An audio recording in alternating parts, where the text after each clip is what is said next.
of Australia in the summer season simply don't work for travelers.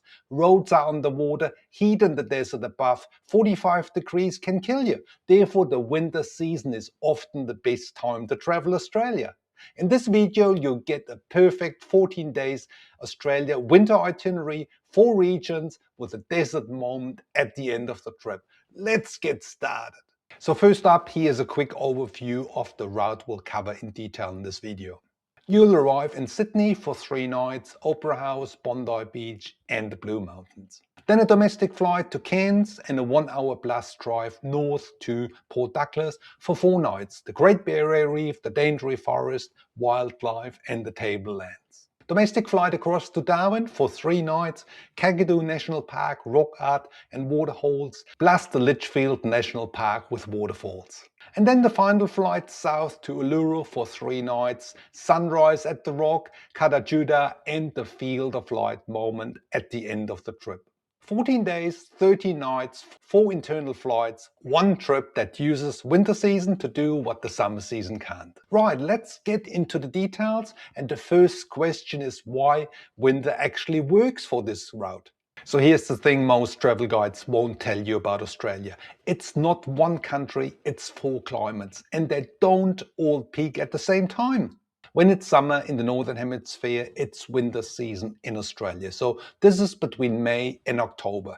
In Sydney, you get mild, sunny days, 12 to 18 degrees, perfect walking weather. Up north in Port Douglas and Darwin, it's the dry season. No rain, no cyclones, no jellyfish in the water. And in the center at Uluru, those killer summer temperatures of 40 plus degrees drop to a more comfortable 18 to 25.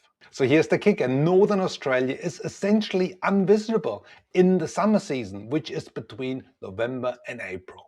So we are talking about cyclones, flooded roads, deadly jellyfish in the water and humidity that drains you within hours. Winter, so between May and October, is the only safe, comfortable window for those regions. So let's start with the first stop. Most people get right, but often stay the wrong number of nights. So you have 3 nights in Sydney, which is the sweet spot. You arrive on the day to recover, 1 day for the city and 1 day for the Blue Mountains. So here's what you actually can do. On day 1, take it easy. Take a ferry from 𝗧𝗂𝘂𝗁𝗏 Quay to Manly. It's the cheapest, best 30 minutes cruise in Sydney, and the view of the Opera House and the Harbour Bridge from the water is the picture you came for.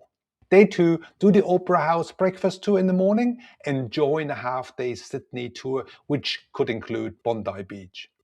Day 3, best to take an organized day tour to the Blue Mountains, 𝗬𝗏𝗯𝗏 and the 3 Sisters. Yes, it will be a little bit more chilly because it's in the mountains, but the winter season gives you the clearest mountain views of the year. Even a light dusting of snow is possible. That's what you often don't expect in Australia. So here's a handy tip for Sydney: stay in the CBD or the Rocks area, otherwise you just waste too much time going backwards and forwards. Right, now we're heading north, and the next stop is where most first-timers make the single biggest mistake of their Australia trip. So flying to Cairns, and then, this is the part most people often get wrong, head further north, 1 hour plus to Port Douglas, either with a rental car or with a transfer. And here's what most people think: they're flying to Cairns and they stay there because it's obvious base for the Great Barrier Reef, but this is actually not the case. Cairns is the airport, Port Douglas is the destination. Cairns has no real beaches, it's quite a large place. Port Douglas has the 4-mile beach. Cairns reef boats take about 90 minutes to reach the outer reef. Port Douglas boats get you there in 45. Cairns is a backpacker busy place. Port Douglas is more boutique, walkable and relaxed, exactly what a couple or family wants. Stay here for 4 nights. It's absolutely worth it. You need the time because there are 4 things you want to do. First up, the Great Barrier Reef. In the winter season, the water sits at a comfortable 22 to 24 degrees, warm enough to snorkel, and the visibility hits about 20 to 30 meters. That's 2 to 3 times more than what you get in the summer season. When the water clouds with the rainwater storms run off, there are no jellyfish that time of the year, none. It's the safest, clearest, calmest reef season in the entire year.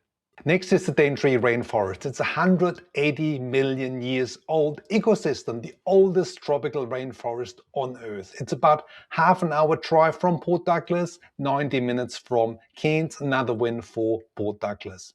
The Mossman Gorge, do a short Aboriginal-led walk at the swimming hole, deeply special place. In the tablelands, this is the waterfall country. Also, you could do the 𝗬𝗂𝗂𝗯𝗲 caves, which is more of an outback experience. All this is best done as a day trip. Another thing I really recommend is the wildlife habitat just outside from Port Douglas. This is where you can see koalas, kangaroos and other wildlife specific for this area in northern Queensland. I've done a full video on the area with all the highlights, so check it out in the description box below, and I think I will put it up here as well. Quick question, have you been to Cairns or Port Douglas? Tell me in the comments box below which one you'll pick. I'm curious to know. Right, we're halfway through, and the next stop is the one I called out in the opening, the one that literally closes for 6 months of the year. If you find this video helpful, please hit the subscribe button below to stay in touch for more helpful travel videos to come. Also, please tick that little like button because it helps our channel to grow. Thank you very much. Right, next, Darwin and the Kakadu National Park. So remember that closed national park I opened with? This is it, Kakadu. Australia's largest national park, 20,000 square kilometers of wetlands, rock art and crocodile-filled rivers.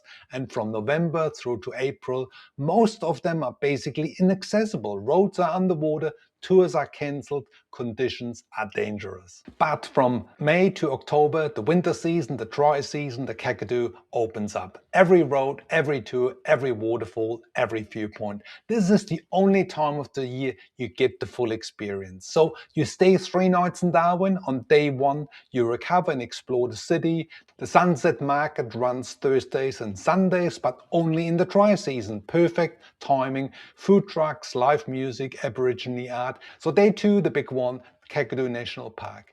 You can do it as a long day tour from Darwin or stay overnight in Colinda. Either way, you want to include the rock art. Some of it is 4,000 years old, and the yellow water cruise for the crocs and the bird life. Many visitors underestimate how much Aboriginal history they're walking into here. It's really the deepest, oldest layer of culture in this country. Day 3, Litchfield National Park, closer to Darwin, fewer tourists, but the waterfall swimming is unreal. The 𝗺𝗺𝗃𝗃 Falls, the Florence Falls, the Burleigh rock holes, all swimmable, all accessible, all open because it's winter.